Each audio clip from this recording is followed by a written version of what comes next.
I'm Kat and I play red.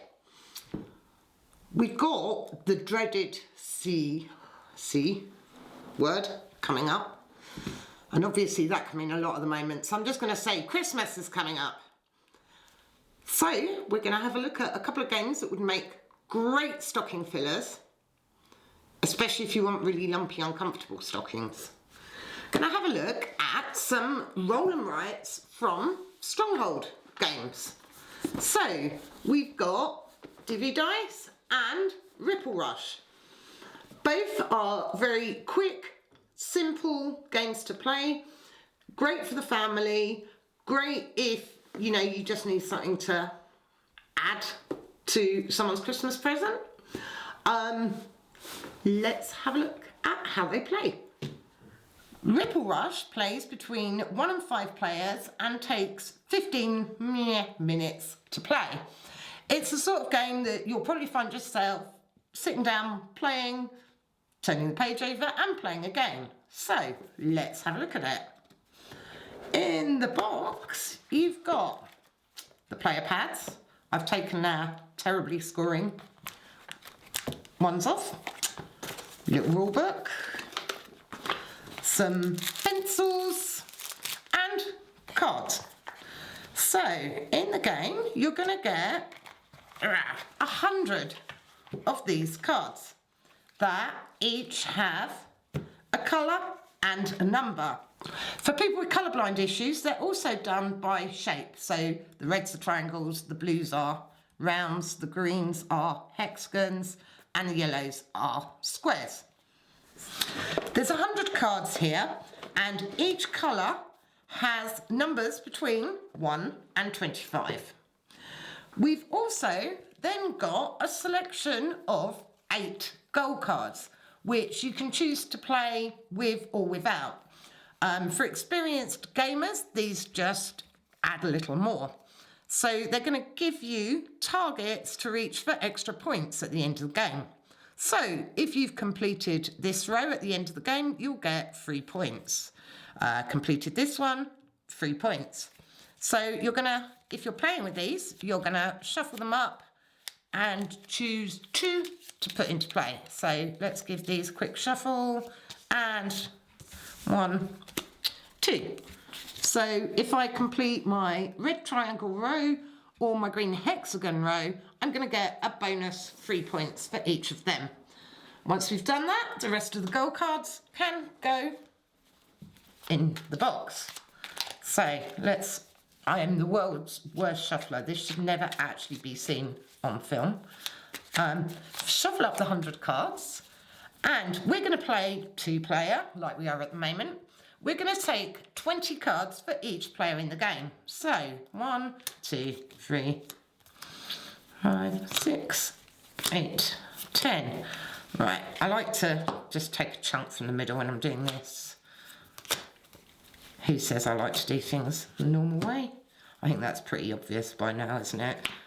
10 and another 10. So let's take them from here. 3, 7, 10. So there is my 40 cards for 2 players. And again, the rest of the cards go back in the box. Keep them handy because you will end up playing a second game after your first. Give each player a pencil and a sheet from the pad, which are double-sided, which is nice. And then players will take it in turns to draw a card from the deck. Now, because we were only playing 2-player, we both drew them at the same time. So I'm going to draw a red 10. Now, I can choose to put the number 10 anywhere in this column. But the numbers must go from low to high, starting with the lower numbers at the bottom and working up. They don't have to be consecutive, but the number above must always be higher than the one at the bottom. So this wants to go kind of somewhere in the middle, so I'm going to put it here. My opponent would draw a card, blue 25, it's pretty obvious where that would go, and place it on their score sheet. If my opponent can't place this number, I then get the opportunity to use it. So if my opponent had already put a 23 at the top here and couldn't use that, I'd get the chance to pop it on my score sheet. So let's have a look. I've got a blue 18, so I probably want to put that. It's quite hard writing numbers upside down. Let's say there. That would be my opponent's card. That would be my card. Oh, red 2, pretty obvious. It's got to go around the bottom. Goodness. Yay, look at me writing upside down. And play continues until there are no cards left in the deck. So at least you're going to have an opportunity to place 20 of your own numbers on here, but possibly some of your opponents. So let's have a look for some good examples. Right, if I were to put that there, let's say I'd used that there. My goodness, 16. And let's just put an 18. 18's easier to write upside down. If I complete a row, I get the bonus shown here. So in this case, it is a number in the yellow. So I can choose to put whatever number I want in my yellow. So I'm going to put the number 1 at the bottom. So obviously the yellow, green, blue and red, pretty obvious. These ones, however, you get to use a number 20, 15, a 10 or a 5 and place them in any of the columns as you like. Let's have a look at a sheet from one of our earlier games. So in this case, the player would have scored this, and I think this is Rob's handwriting, these during the game because they were complete. So once you've used all the cards, you're going to count up the longest consecutive line of numbers in each column. So here it would be 1, 2, 3, 4, 5. So 5 for that row. 1, 2, 3, 4. Gosh, how do you do an upside down 4? 4. 1, 2, 3, 4, 5. There. And 1, 2, 3, 4, 5, 6. I think Rob actually spanked me during this game rather badly. Then we're going to look at the player objectives. So in this case, we didn't fill the red row, did fill the green. So that would be plus 3 points. So our total would be 5, 9, 20 plus 3. So the total score for this sheet would be 23. So the other nice thing for family is there's not a lot of adding up to do. You got 4 numbers. If you don't play with the objectives, that's it, 4 numbers to add up. So I know a lot of people are intimidated by some of these games just because there's a lot of numbers going on. So if you've got grandma or a little sister who doesn't like adding up, it's easy.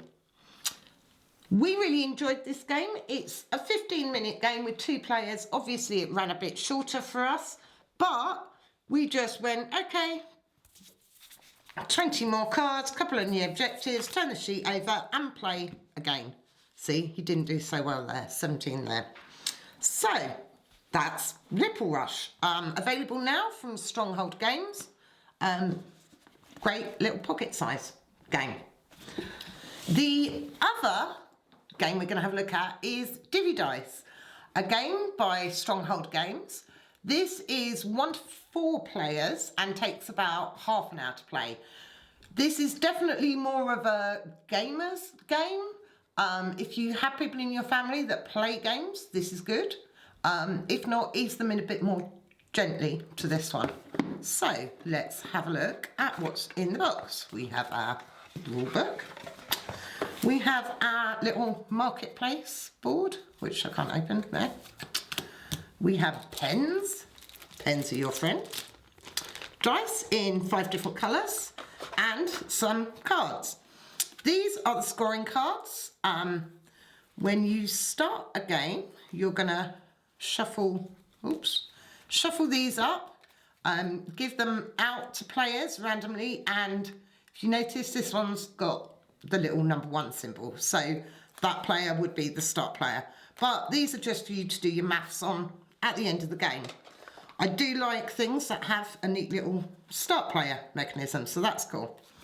There's also a solo mode, so there's a card for that. The bulk of the cards are 2 different categories. They're bonus cards or scoring cards. So we're going to shuffle these up and put 4 of the scoring cards in the market. And, oops, we're then going to do the same with the bonus cards. So these are all write and wipe cards, if you like. I tend to use a baby wipe when we're done and just wipe them off. So our market's set up. Now we will give each player 2 of each card. Players are going to look at these and choose 3 to keep and 1 to discard.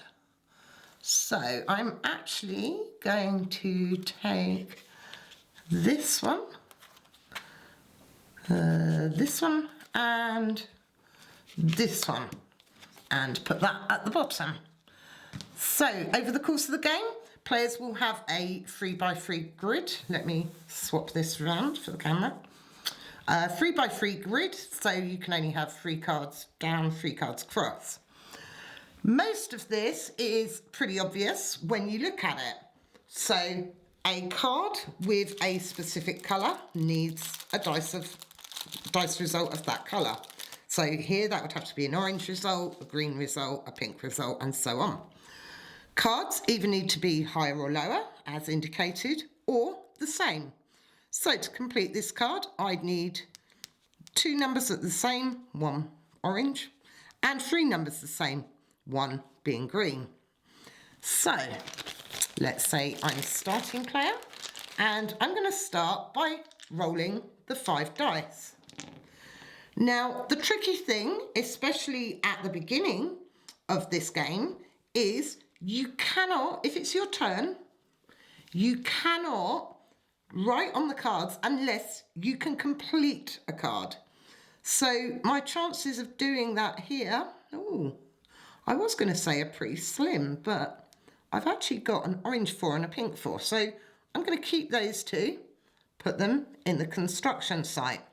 I now have 2 opportunities to re-roll my dice. So I'm going to re-roll these. Ooh.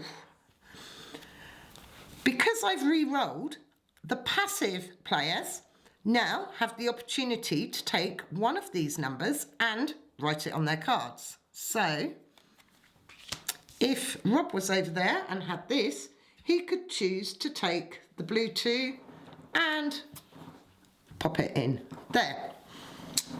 So you want to avoid re-rolling, but you also need the right numbers for you.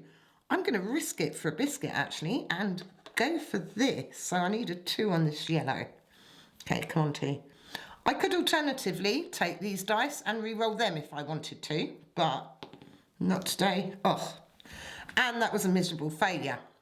So again, any other players could choose to take my yellow 1. So my final roll is this, which is actually a bit rubbish. If I had 4 dice of the same number, I could take one of these 4 cards from the marketplace. If I had 3 of the same number, I could take any of these. If you take a card from the marketplace, you're going to pop it in your tableau, move these up and refill. But I can't do that. I can't fill any of my cards. So I now have the option of a chance action. So I can now select 2 of these dice to fill in boxes. Now it could be on different cards if I wanted, but I think I'm going to make the most of this and I'm going to go orange 4 and pink 4 in there because that's quite neat. And then the dice would go to the next player. I'd get to pick up numbers from any of their re-rolls, exactly like they did with mine. Now, if a card is completed, you're going to just tick this little box at the bottom here so that you know it scores at the end of the game. So the bonus cards are fairly obvious. This card, if it's complete, would give me 5 points for each completed card around it. So in this case, if this was complete, I'd get 5 points. If that was complete, I'd get 5 points. This card here, if it's completed, would give me 4 points for every pink card in my tableau. The bonus cards work a little differently. So let's say I had, right, I'm writing it upside down. Let's say I'd finished this card. I tick the box here. Now, over the course of the game, I'm going to get to use this bonus ability 3 times. This one actually means I can use any coloured dice to represent any other colour. So here I could, let's say I had those, I could go, right, well, I've got a 2 here. Neither of these are blue, but I'm going to use this ability and put that 2 as a blue 2. So the bonus cards give you good stuff over the game and will help you finish your cards and your tableau. However, they're not going to give you those end game points. So it's constantly a balance between which of these you want and the abilities you want, but what points you're likely to get at the end of the game. The game will start to end when a player puts their 9th card in their tableau. So let's just steal some random cards. If I were to place this 9th card, regardless of how many are completed or how many are scoring, once I've placed this 9th card, play goes to the end of the round, and then all players get 1 additional turn. At the end of the game, the scores are calculated from all the bonus cards, which is what your little card here is for. Add up, pop the total, and see who the winner is. Both of these little games are available now from Stronghold. I think in the UK they're kind of between £15 and £20 each. So they're great little stocking fillers, smaller gifts. So if you've got family that you're going to be stuck with over Christmas, it's a good introduction to gaming for them. We do like a good roll and write.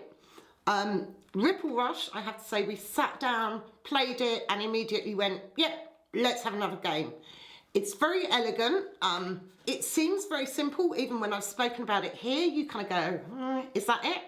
But the placement of those numbers is really important, which if you've played Welcome To, you'll know and appreciate.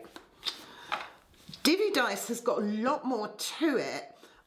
There's a lot going on that you need to think about. You need to keep an eye on your opponent's rolls. Sometimes it's just not worth re-rolling because every time you do, you're giving them stuff. I don't want to be giving my opponent stuff every time I have a turn. So sometimes it's worth taking a mediocre roll to stop that. Other times you've just got to go all out and get what you can. So they're both quite different games. We enjoyed them both a lot. Check them out. So they're both Stronghold Games, both available now. Hope you enjoyed this video. If you did, click like and subscribe. Come and say hello to me on my other socials, Facebook, Instagram, Twitter. I play red. Thanks for watching. See you soon. Bye.